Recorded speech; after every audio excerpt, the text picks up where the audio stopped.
সুপ্রিয় দর্শক, যমুনার ভয়াল ভাঙন কবলিত সিরাজগঞ্জের শিমলা পয়েন্ট থেকে আপনাদের উন্নয়নের পথে দেখার জন্য সাদর আমন্ত্রণ জানাচ্ছি। এই যে শিমলা পয়েন্ট, এই পয়েন্টে বিগত বর্ষায় ব্যাপক ভাঙন দেখা দিয়েছিল। এখান থেকে মানুষজন তাদের বাড়িঘর ছেড়ে পালিয়ে গিয়েছিল ভয়ে। সেই শিমলা পয়েন্ট এবং তারও আপস্ট্রিমে বাহুকা পয়েন্ট, এগুলো মিলিয়ে পানি উন্নয়ন বোর্ড একটি প্রকল্প গ্রহণ করেছিল প্রতিরক্ষা কাজের জন্য।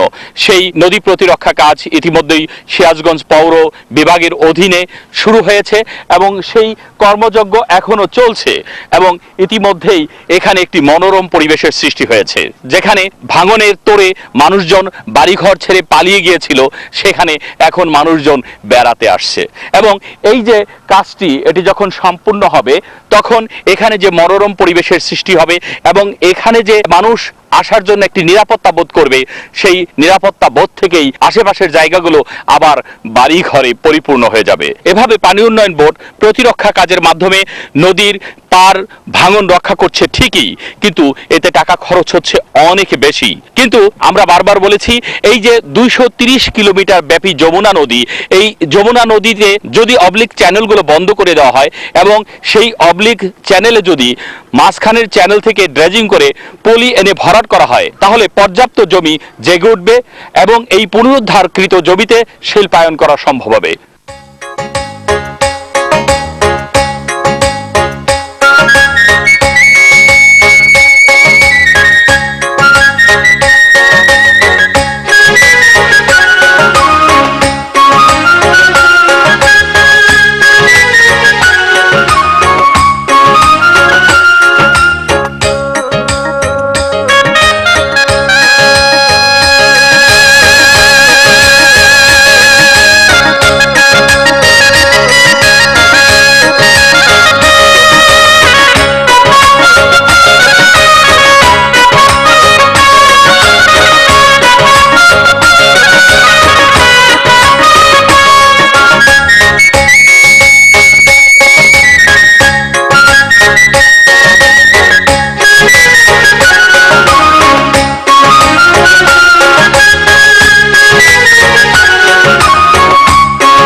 ব্রহ্মপুত্র যমুনা রিভার সিস্টেমের সর্বমোট দৈর্ঘ্য 230 কিলোমিটার।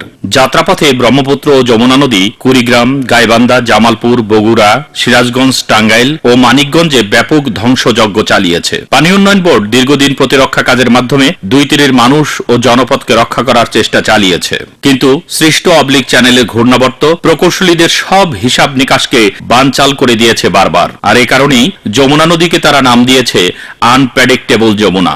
পানি ও নদী বিশেষজ্ঞদের ধারণা, ব্রহ্মপুত্র ও যমুনার অবলিক চ্যানেলগুলোর অপটেকে ক্লোজার নির্মাণ করে ডাউন স্ট্রিমের ড্রেজিং স্পয়েল দিয়ে ভরাট করে দিতে হবে। ক্যাপিটাল ড্রেজিং পাইলট প্রজেক্টের ফিজিবিলিটি স্টাডি পর্যালোচনা করে দেখা যায় 230 কিলোমিটার দীর্ঘ ব্রহ্মপুত্র যমুনা নদীর দুই তীরে গড়ে 10 কিলোমিটার প্রশস্তির ভূমি পুনরুদ্ধার করা সম্ভব। অর্থাৎ শুধু ব্রহ্মপুত্র যমুনা রিভার সিস্টেম থেকেই 2300 বর্গ কিলোমিটার ভূমি পুনরুদ্ধার করা সম্ভব। প্রতি বর্গ কিলোমিটারে 742 বিঘা জমি পুনরুদ্ধার হলে 2300 বর্গ কিলোমিটারে উদ্ধারকৃত জমির পরিমাণ দাঁড়ায় 17,06,600 বিঘা। অপর এক পর্যালোচনায় দেখা যায় 230 কিলোমিটার দৈর্ঘ্যের ব্রহ্মপুত্র যমুনা নদীর এই ভূমি পুনরুদ্ধারে ড্রেজিং করতে হবে 213 কিলোমিটার, যাতে খরচ হবে প্রায় 22,039 কোটি টাকা। আনুষঙ্গিক কার্যক্রমে খরচ সহ সর্বমোট খরচ হবে প্রায় 24,432 কোটি টাকা। এই টাকা খরচ করে যে ভূমি পুনরুদ্ধার করা সম্ভব হবে তার আনুমানিক মূল্য দাঁড়াবে 59,911 কোটি টাকা, অর্থাৎ তা প্রকল্পে ব্যয়িত অর্থের প্রায় 2.5 গুণ। পাশাপাশি বর্তমানে নদী ভাঙ্গনের কারণে প্রতি বছর জানমালের যে ক্ষয়ক্ষতি হয় তা থেকে রক্ষা পাওয়া যাবে। অপরদিকে প্রতিরক্ষা কাজের খাতে ব্যয়িত শত শত কোটি টাকা অপচয় থেকে জাতি মুক্তি পাবে। সবচেয়ে সুসংবাদ এই যে এই ধরনের প্রকল্প বাস্তবায়িত হলে আনপ্রেডিক্টেবল যমুনা হবে গৃহপালিত নদী, যেখানে বর্ষা ও শুষ্ক মৌসুমে যথাক্রমে বন্যা ও শুষ্কতার সমস্যা থাকবে না। শুধুমাত্র ব্রহ্মপুত্র যমুনা রিভার সিস্টেমেই নয়, বরং দেশের কমপক্ষে 24টি নদী এবং নৌরুটে এভাবে ড্রেজিং চালিয়ে একদিকে যেমন ভূমি পুনরুদ্ধার করা সম্ভব, তেমনি এই নদীগুলো সুষম নৌ চলাচল, পর্যটন স্পট এবং কৃষিকার্যের জন্য সেচ সুবিধার উৎস হতে পারে। এই নদী বা নৌরুটগুলো হচ্ছে আত্রাই, পদ্মা, ঘাঘট, তিস্তা, দুধকুমার, ধরলা, ব্রহ্মপুত্র যমুনা রিভার সিস্টেম, হুরাসাগর, টঙ্গীখাল, পুরাতন ব্রহ্মপুত্র, শীতলক্ষা, জুড়ি, ধনু, ধলাই, কংস, মনু, কর্ণফুলী, ডাকাতিয়া, তিতাস, গোমতী, কালনী, কুশিয়ারা, আপার মেঘনা, লোয়ার মেঘনা এবং মাদারীপুর বিল রোড। আমরা মনে করি পরিবর্তিত পরিস্থিতির প্রেক্ষাপটে এই তালিকায় আরো অনেক নামই যোগ হতে পারে। এই জমি পুনরুদ্ধার করে সেখানে বিভিন্ন ধরনের শিল্পাঞ্চল প্রতিষ্ঠা করলে তা দেশকে যেমন অর্থনৈতিক নিরাপত্তা দেবে, তেমনি বেকারত্বের মোচন হবে। ব্রহ্মপুত্র যমুনার ভূমি পুনরুদ্ধার সংক্রান্তে আমরা কথা বলি পাউবর সিরাজগঞ্জ পৌর বিভাগের নির্বাহী প্রকৌশলী হাসান ইমামের সাথে। তিনি আমাদেরকে বলেন, সিরাজগঞ্জ জেলা যমুনা নদীর ডান তীরে ইতিমধ্যে বাংলাদেশ পানি লিমিটেড কর্তৃক হাটপথ নির্মিত হয়েছে। ষোলবাড়ি গ্রেন সহ তৎসংলগ্ন এলাকা নদীটি সংরক্ষণ কাজ হয়েছে। সিংহবাড়ি স্পার 1 এবং স্পার 2 নির্মিত হয়েছে। উল্লিখিত কাজ বাস্তবায়নের ফলে ব্যাপক এলাকায় নদীটির ভাঙ্গন রোধ সহ ভূমি পুনরুদ্ধার সম্ভব হয়েছে। যেটা আমরা জানি যে নদীটির সংরক্ষণের কাছাকাছি ভূমি পুনরুদ্ধারের কাজ প্রক্রিয়াধীন থাকলে এবং নদীটির সংরক্ষণ বাস্তবায়ন থাকলে এখানে ভূমি ভাঙন রোধ সহ জনগণের যে ভূমিটা নদীতে বিলীন হয়ে গেছে সেটা উদ্ধার করা সম্ভব হয়। কিছু চলমান প্রকল্প রয়েছে যমুনা নদীর ডান তীরে এবং কিছু প্রস্তাবিত প্রকল্প রয়েছে। চলমান প্রকল্পের মধ্যে আমাদের সিরাজগঞ্জ জেলার সিরাজগঞ্জ সদর এবং গাজীপুর উপজেলার যমুনা নদীর ডান তীরে 9.25 কিলোমিটার নদীটির সংরক্ষণের কাজ এবং ড্রেজিং কাজ চলমান রয়েছে। ইতিমধ্যে আমরা প্রায় 4.5 কিলোমিটার নদীটির সংরক্ষণ কাজ বাস্তবায়ন করেছি এবং প্রায় 5 কিলোমিটার নদীটির সংরক্ষণ কাজ চলতি আর্থিক বছরে প্রায় 75% বাস্তবায়ন অগ্রগতি সম্ভব হয়েছে। আপনারা দেখছেন যে গাজীপুর এবং সিরাজগঞ্জ সদরে 10টি প্যাকেজে কাজ চলমান রয়েছে। এই কাজগুলি বাস্তবায়ন হলে নদীটির সংরক্ষণ কাজ রোধ সম্ভব হবে। পাশাপাশি এই প্রকল্পের আওতায় কিভাবে ভূমি পুনরুদ্ধার করা যায় সেটাও আমরা পরিকল্পনা এনেছি। ইতিমধ্যে উল্লিখিত এলাকায় আমরা একটা প্রকল্প দাখিল করেছি। সিরাজগঞ্জ জেলার যমুনা নদীর ডান তীরে অবস্থিত খুদবান্দি শুভগাছা এলাকা সংরক্ষণ প্রকল্প। উক্ত প্রকল্পের আওতায় 8 কিলোমিটার নদীটির সংরক্ষণ এবং 6 কিলোমিটার ড্রেজিং কাজ বাস্তবায়নের সংস্থান রাখা হয়েছে।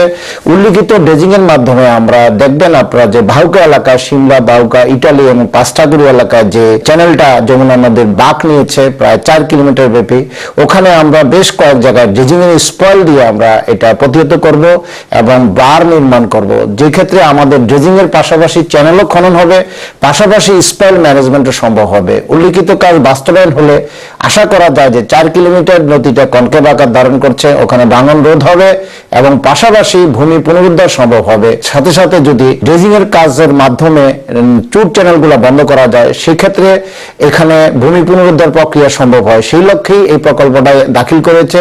ইতিমধ্যে প্রকল্পটা বোর্ডে প্রক্রিয়াধীন আছে, শীঘ্রই পানি সম্পদ মন্ত্রণালয়ে প্রেরণ করা হবে। তাছাড়া আপনার সিরাজগঞ্জ জেলার ক্যাপিটাল ড্রেজিং রিভার সিস্টেম প্রকল্পের আওতায় ইতিমধ্যে 4টি ক্রসবার নির্মাণের আওতায় 3টি ক্রসবার সম্পূর্ণ হয়েছে। উল্লিখিত 4টি ক্রসবারের ফলে প্রায় 16 বর্গ কিলোমিটার এলাকা ভূমি পুনরুদ্ধার সম্ভব হয়েছে এবং আপনারা জানেন 4টি ক্রসবার নির্মাণের ফলে যে ভূমি পুনরুদ্ধার সম্ভব হয়েছে সেটা বাজার মূল্য 2000 কোটি টাকা, অথচ 4টি ক্রসবার নির্মাণ ব্যয় 400 কোটি টাকা। সেই ক্ষেত্রে শুধু ভূমি পুনরুদ্ধার সম্ভব হয়নি, বঙ্গবন্ধু ব্রিজের যে ওয়েস্ট গাইড বাঁধ সেটা ঝুঁকিমুক্ত হয়েছে, পাশাপাশি নদীটির সংরক্ষণ কাজও বাস্তবায়ন সম্ভব হয়েছে এবং ভূমি পুনরুদ্ধারও সম্ভব হয়েছে। আশা করা যায় যে প্রকল্পটা আগামী অর্থবর্ষে সম্পূর্ণ বাস্তবায়ন হলে এখানে ব্যাপক সাফল্য আসবে। ইতিমধ্যে যে জায়গাগুলি পুনরুদ্ধার হয়েছে ক্রসবার 3 এবং 4, ক্রসবার 3 এবং 4 কে সংযোগ করে এবং তৎসংলগ্ন মধ্যবর্তী অংশ ভরাট করে আমরা আরেকটা প্রকল্প দাখিল করেছি, যেটা হলো শিল্প পার্ক রক্ষা প্রকল্প। উক্ত প্রকল্প বর্তমানে পরিকল্পনা কমিশনে অনুমোদনের প্রক্রিয়াধীন আছে। উক্ত প্রকল্প বাস্তবায়ন হলে বিশাল এলাকা ভূমি পুনরুদ্ধার সম্ভব হবে। সুপ্রিয় দর্শক, এটি কিন্তু যমুনা নদী নয়, এটি যমুনা নদীর একটি চ্যানেল। এটাকে টেকনিক্যালি অবলিক চ্যানেল বলে। এই যে অবলিক চ্যানেল, এই অবলিক চ্যানেলটি সিরাজগঞ্জ জেলায় ব্যাপক ভাঙন সৃষ্টি করেছে এবং এই ভাঙনের ফলে শত শত কোটি টাকার প্রতিরক্ষা কাজ করতে হয়েছে। এরকম অবলিক চ্যানেলগুলো শুধু সিরাজগঞ্জ জেলায় নয়, এটা চৌহালিতে, এটা পিংনায়, গুঠাইলে, কুলকান্দিতে সব অংশে ব্যাপক ভাঙনের সৃষ্টি করছে। আসলে মূল চ্যানেলে কিন্তু কোনো ভাঙন নেই। আমরা যে যমুনা নদীকে আনপ্রেডিক্টেবল রিভার বলি, আমরা যে যমুনা নদীকে সর্বনাশা যমুনা নদী বলি, আমরা সর্বক্ষেকো যমুনা নদী বলি। আসলে যমুনা নদীর যে মূল চ্যানেল যমুনা, প্রকৃতপক্ষে যেটি যমুনা নদী, সেখানে কিন্তু কোনো ভাঙনের খেলা নেই। যত ভাঙন সবকিছু এই অবলিক চ্যানেলগুলোকে ঘিরে। এই যে যমুনা নদী, এই যমুনা নদীতে কোথাও কোথাও 7টি চ্যানেল আছে, কোথাও কোথাও আছে 6টি, কোথাও কোথাও 5টি। এই যে একাধিক চ্যানেল এবং এই যে অবলিক চ্যানেল, এই অবলিক চ্যানেলগুলোতেই যত ভাঙনের খেলা। পৃথিবীর সব উন্নত দেশগুলো যারা রিভার ম্যানেজমেন্টে অনেক এগিয়ে গেছে, তারা নদীগুলোকে ইতিমধ্যেই গৃহপালিত নদীতে পরিণত করেছে। কিন্তু নদীর দেশ বাংলাদেশ, সেখানে নদীগুলো এখনো বুনো নদী। নদী এখানে কথা শুনে না। আর একটু পরিষ্কারভাবে বলতে হয়, আমরা নদীকে এখনো কথা শোনাতে পারিনি। এর কারণ হচ্ছে নদীর এই যে একাধিক চ্যানেল, এই চ্যানেলগুলোকে বাদ দিয়ে এখানে একটি চ্যানেলকে রেখে, আবার বলছি, এখানে একটি মূল চ্যানেলকে রেখে বাদ বাকি চ্যানেলগুলোকে বন্ধ করে দিতে হবে এবং সেই চ্যানেলগুলোতে ক্লোজার নির্মাণ করে সেগুলোর ডাউন স্ট্রিমে ব্যাপক ড্রেজিং স্পয়েল ফেলতে হবে এবং সেগুলো ভরাট করে জমি পুনরুদ্ধার করতে হবে। আর এভাবে যদি জমি পুনরুদ্ধার করা যায়, তাহলে যমুনা নদী একদিকে যেমন আমাদের প্রচুর জমি উপহার দিবে, অন্যদিকে তেমনি এর সর্বনাশা ভাঙনের খেলা রুদ্ধ হবে।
সুপ্রিয় দর্শক, যমুনা দেওয়ানগঞ্জে এসে 6টি চ্যানেলে বিভক্ত। কোনটি যে মূল চ্যানেল এটা ঠিক করাটাই মুশকিল। কিন্তু পানি বিশেষজ্ঞ এবং নদী বিশেষজ্ঞগণ মনে করেন, এই যে খোলাবাড়ির চর থেকে বরুল পর্যন্ত যে চ্যানেলটি, এই যে সুন্দর চ্যানেলটি, প্রশস্ত চ্যানেলটি, এই চ্যানেলটিকে যদি মূল চ্যানেলে রূপান্তরিত করা যায় খননের মাধ্যমে, তাহলে ভাঙন কমবে এবং সন্নিহিত অঞ্চলের মানুষের দুঃখ দুর্দশা অনেকটাই লাঘব হবে।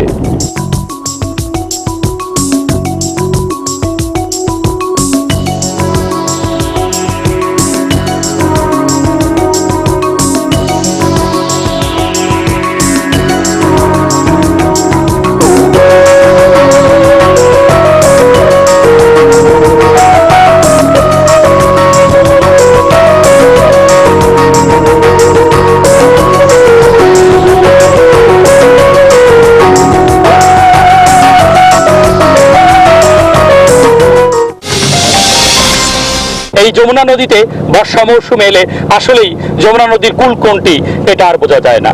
যমুনা নদী তার ইচ্ছে মতো কুল তৈরি করে, ইচ্ছে মতো কুলকে নাশ করে, নিজের ইচ্ছা মতো মনে করে এবার এটাই তার তীর, এটাই তার সীমারেখা, সামনের বছর তার সীমারেখা পাল্টায়।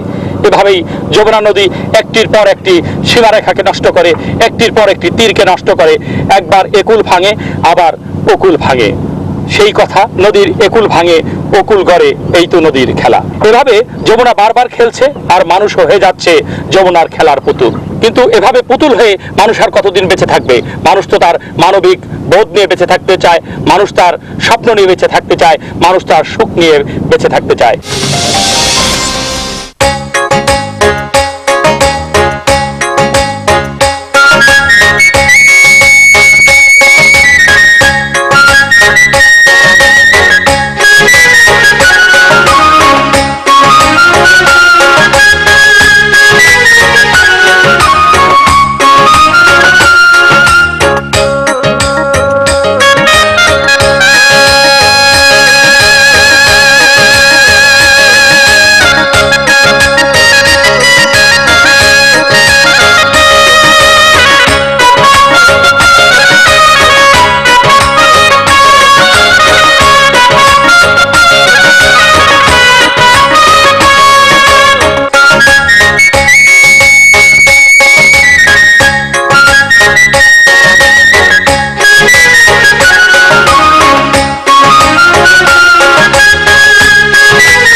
সুপ্রিয় দর্শক, এটা সিরাজগঞ্জ জেলার সেই বাহুকা পয়েন্ট।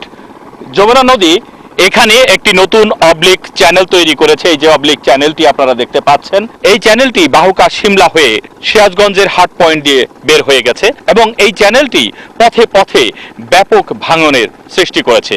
প্রায় প্রতি বছরই এই চ্যানেলের ভাঙনে মানুষজন ঘরবাড়ি ছেড়ে পালায় এবং এখানে প্রতিরক্ষা কাজ হয়। পানি উন্নয়ন বোর্ড অনেক অর্থ ব্যয় করে এবং প্রচুর পরিশ্রম করে এখানে প্রতিরক্ষা কাজ চালায় এবং সেই প্রতিরক্ষা কাজ চালিয়ে চালিয়ে সিরাজগঞ্জকে কোনো ক্রমে রক্ষা করতে পেরেছে।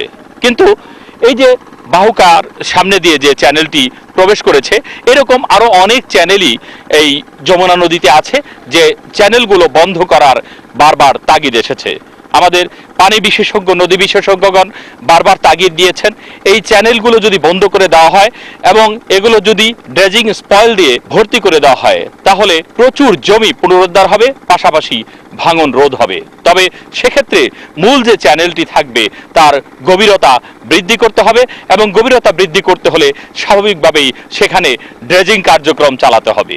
বাংলাদেশ সরকার ড্রেজিং কার্যক্রমের উপর অত্যন্ত গুরুত্ব আরোপ করেছে। বিশেষ করে বাংলাদেশ সরকারের বর্তমান প্রধানমন্ত্রী শেখ হাসিনা ড্রেজিং কার্যক্রমের জন্য ব্যাপক কার্যক্রম চালিয়ে যাচ্ছেন, বারবার তাগিদ দিচ্ছেন। পানি উন্নয়ন বোর্ডেরও একটি ড্রেজার পরিদপ্তর আছে, কিন্তু সেই ড্রেজার পরিদপ্তরটি প্রধানমন্ত্রীর নির্দেশের বাইরে উল্টো পথে যেন চলছে। ড্রেজার পরিদপ্তরকে একটি আলাদা অধিদপ্তরে পরিণত করার তাগিদ ছিল। বলা হয়েছিল এই ড্রেজার পরিদপ্তরটিকে আরো বড় করা হবে, এর সক্ষমতা বৃদ্ধি করা হবে। কিন্তু ড্রেজার পরিদপ্তরে ইতিমধ্যেই যে ঘুণ ধরেছে, সেখানে একটির পর একটি ড্রেজার যেন হারিয়ে যাচ্ছে এবং ড্রেজার পরিদপ্তর পারতপক্ষে কোনো কাজ করতে চাচ্ছে না এবং সেটা দেখার জন্য পানি উন্নয়ন বোর্ড এবং মন্ত্রণালয়ে কেউ আছে বলে আমরা মনে করি না। কারণ গত এক বছরে অনেক ধরনের তাগিদ দেওয়া হয়েছে, অনেক অনুরোধ করা হয়েছে, অনেক সুপারিশ করা হয়েছে, কিন্তু ড্রেজার পরিদপ্তর বিকশিত হয়নি, বরং ড্রেজার পরিদপ্তর দিনে দিনে বিলুপ্তির পথে চলে যাচ্ছে। সুতরাং এই যে আমরা যে কথাগুলো বলছি যে অবলিক চ্যানেলগুলো বন্ধ করতে হবে কিংবা এই অবলিক চ্যানেলের পথে ক্লোজার নির্মাণ করতে হবে, সেখানে তো ড্রেজার পরিদপ্তরের অনেক কাজ আছে, ড্রেজিং এর অনেক কাজ আছে, সে কাজ করবে কে? আমরা জানি বিআইডব্লিউটিএ ইতিমধ্যে অনেকগুলো ড্রেজার সংগ্রহ করেছে এবং বর্তমানেও তারা 20টি ড্রেজার সংগ্রহের একটি কার্যক্রম হাতে নিয়েছে। শোনা যাচ্ছে বিআইডব্লিউটিএ আরো 100টি ড্রেজার ক্রয় করবে, কিন্তু বিআইডব্লিউটিএ সেই সমস্ত ড্রেজার দিয়ে দেশের নদী পথকে রক্ষা করবে, অর্থাৎ তারা নৌরুট রক্ষা করবে। তাদের ম্যান্ডেট নয় নদীর এইভাবে জমি পুনরুদ্ধার করা। জমি পুনরুদ্ধারের ম্যান্ডেটটি পানি উন্নয়ন বোর্ডের। সুতরাং পানি উন্নয়ন বোর্ডের উচিত আরো অনেক বেশি ড্রেজার সংগ্রহ করা এবং যে সমস্ত ড্রেজারগুলো ড্রেজার পরিদপ্তরে পরিত্যক্ত অবস্থায় পড়ে আছে, সেই পরিত্যক্ত ড্রেজারগুলোকে মেরামত করা। আমরা বারবার বলেছি কোনো কোনো ড্রেজারের অবস্থা এমন যে 1 কোটি টাকা খরচ করলে একটি ড্রেজার সক্ষমতা অর্জন করতে পারে, কিন্তু আমরা সেদিকে মনোযোগ দেইনি। আমরা জানি পানি উন্নয়ন বোর্ড ইতিপূর্বে কতগুলো ড্রেজার সংগ্রহ করেছিল, তার মধ্যে অন্তত একটি ড্রেজিং কোম্পানি যে ড্রেজার সরবরাহ করেছে সেই ড্রেজারগুলো এখনো ট্রায়াল অ্যান্ড এররের মধ্যে আছে। আমরা কিছুদিন আগে যমুনা নদীর ডাউন স্ট্রিমে নিউ ধলেশ্বরীর অপটেকে গিয়েছিলাম, সেখানে একটি ড্রেজার পরিত্যক্ত অবস্থায় পড়ে আছে, সেটা চলছে না। আমরা জিজ্ঞাসা করে জানতে পেরেছি একটি ড্রেজার সরবরাহকারী প্রতিষ্ঠান ড্রেজারটি পানি উন্নয়ন বোর্ডকে দিয়েছে, কিন্তু অদ্যাবধি সেটা সক্ষমতা অর্জন করেনি, সেটা চালু হয়নি, সেটা কোনো কাজও করতে পারছে না। এই পরিস্থিতিতে এরকম বড় বড় পরিকল্পনা বাস্তবায়ন কঠিন হয়ে পড়েছে। আমরা যমুনা নদী ব্যবস্থাপনা নিয়ে আলোচনা করি পানি সম্পদ মন্ত্রী ব্যারিস্টার আনিসুল ইসলাম মাহমুদের সাথে। তিনি আমাদেরকে বলেন, আমাদের তিনটা রিভার সিস্টেম মিলে এখানে প্রায় 1.2 বিলিয়ন টন পলি প্রতি বছর কিন্তু বাংলাদেশে আসছে। এই পলির কারণে তারপরে পানির এক সময় বর্ষাকালে অনেক বেশি পানি থাকে, শুষ্ক মৌসুমে পানি থাকে না এবং এটা একটা নতুন নদী হওয়ায় এখানে এই নদীটা দেখা যাচ্ছে যে স্টেবল। তবে একটা জিনিস আমরা দেখি, এই নদীটার একটা টেন্ডেন্সি আছে, যমুনা নদীটা ঠিক ডান দিকে আস্তে আস্তে সরে আসছে। এমনকি 50 বছর আগেও এই নদীর যে উইথ ছিল সেটা মাত্র এভারেজ 8 কিলোমিটার ছিল। উইদিন দিস এই লাস্ট 50 বছর এর মধ্যে কিন্তু এই নদীর বাড়তে বাড়তে এখন আমাদের এভারেজ যে উইথ দাঁড়িয়েছে 14 থেকে 16 কিলোমিটার। তার মানে হচ্ছে নদী আমাদের অনেক জমি নদীর মধ্যে চলে গেছে। এগুলো দেখে মাননীয় প্রধানমন্ত্রী 1996 সালে যখন ক্ষমতা আসে তখনই উনি একটা উদ্যোগ নিয়েছেন, সেটা হচ্ছে যে এই নদীগুলোকে খনন করে স্টেবল নদী করা যায়। দ্বিতীয়বার যখন উনি ক্ষমতা আসে তখন কিন্তু উনি এই তার আগে যে উদ্যোগটা নিয়েছিলেন সেটাকে আরো জোরালো করেন এবং ক্যাপিটাল ড্রেজিং বলে একটা প্রজেক্ট শুরু করেন। আপনি যে সিঙ্গেল চ্যানেল অথবা মাল্টি ডাবল চ্যানেল করে যে নদীর শাসন করার কথা বলছে, সেটা প্রথম পদক্ষেপ হচ্ছে যান্ত্রিক সংরক্ষণ। যান্ত্রিক সংরক্ষণ করবো এবং এখান থেকে ব্রেডস করে মাটি দিয়ে আমরা বেড়িবাঁধটা তৈরি করি। এই সাইড যদি আমরা একবার স্টেবিলাইজ করতে পারি তাহলে তখন আমরা লকডাউনটা যে আমরা সেখানে স্পার, তারপরে আপনার ক্রসবার এগুলো করে ওখানে যদি আমরা করি করবে করে দেখবেন আপনি ওখানে কিন্তু প্রচুর জমি আমরা কিন্তু আমরা রাইট ব্যাংকে প্রায় 200 কিলোমিটার এই ইয়ে থেকে উত্তর থেকে বঙ্গবন্ধু ব্রিজ পর্যন্ত এবং বাম তীরে প্রায় 300 থেকে 350 স্কোয়ার কিলোমিটার জমি আমরা সেখান থেকে উদ্ধার করতে পারি।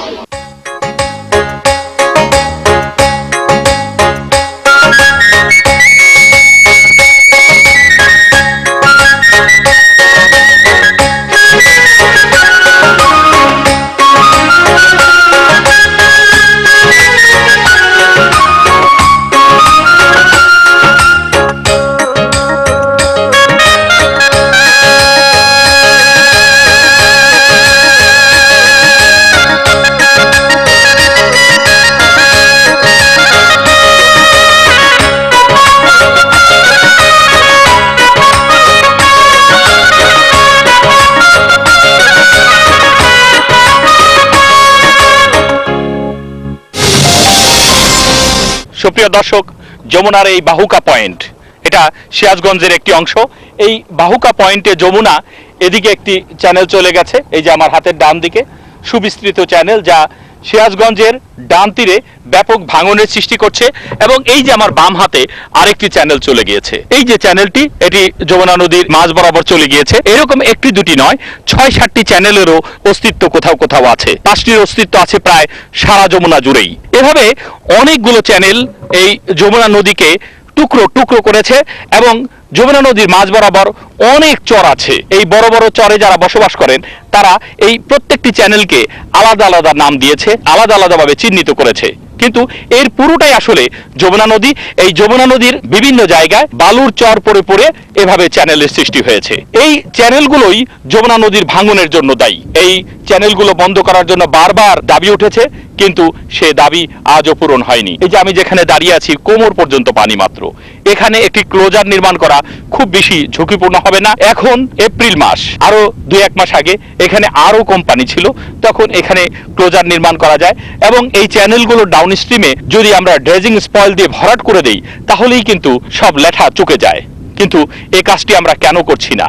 আমরা বারবার গবেষণার কথা বলছি, আমাদের নদী গবেষণা ইনস্টিটিউট কি করে তা আমরা একবারও খোঁজ দেই না। ওয়ারপো নামে পানি সম্পদ মন্ত্রণালয়ের একটি প্রতিষ্ঠান আছে, সবসময় সবচেয়ে অযোগ্য কর্মকর্তাদের সেখানে পাঠানো হয়। যাদেরকে পানি উন্নয়ন বোর্ডে বিভিন্ন বিতর্কের জন্য রাখা যায় না, তাদেরকে ওয়ারপোতে পাঠিয়ে কোন রকমের ডাম্পিং করা হয়। কিন্তু ওয়ারপো নামের প্রতিষ্ঠানটির অনেক কাজ আছে, এখানে আরো বেশি অর্থ বরাদ্দ করে এবং আরো বেশি উপযুক্ত লোককে পাঠিয়ে এখানে কিছু পরিকল্পনা তৈরি করা যায়।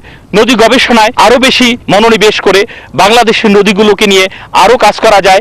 এবং এভাবে যদি কাজ করা যায়, তাহলে শুধু এই যমুনা নদী নয়, যমুনা নদীর মতো আরো অনেক নদী আছে, যে নদীগুলোর ব্যবস্থাপনাকে সুন্দর করে আমরা অনেক জমি পুনরুদ্ধার করতে পারি। পাশাপাশি এই ধ্বংসাত্মক নদীগুলোকে কল্যাণকামী নদীতে পরিণত করতে পারি। নদী খোদা তাআলার রহমতের দান, কিন্তু সেই নদী দেখে বর্ষায় আমরা ভয় পাই, শুকনো মৌসুমে আহাজারি করি। কিন্তু এই নদীগুলোকে যদি সুন্দর ব্যবস্থাপনার আওতায় আনা যায়, তাহলে কি বর্ষা, কি শীতে, কি বসন্তে নদী সবসময় আল্লাহর রহমত হিসেবেই আমাদের পাশে থাকবে। সেই আশাবাদ ব্যক্ত করে নদীগুলো একসময় আমাদের শত্রু থেকে বন্ধুতে পরিণত হবে, সেই প্রত্যাশা ব্যক্ত করে এই যমুনা নদীর বাহুকা শিমলা, এই যে দুটি চ্যানেল দুদিকে চলে গেছে, এই দু চ্যানেলের মাঝামাঝি দাঁড়িয়ে আজকের মতো আপনাদের কাছ থেকে বিদায় নিচ্ছি। আল্লাহ হাফেজ।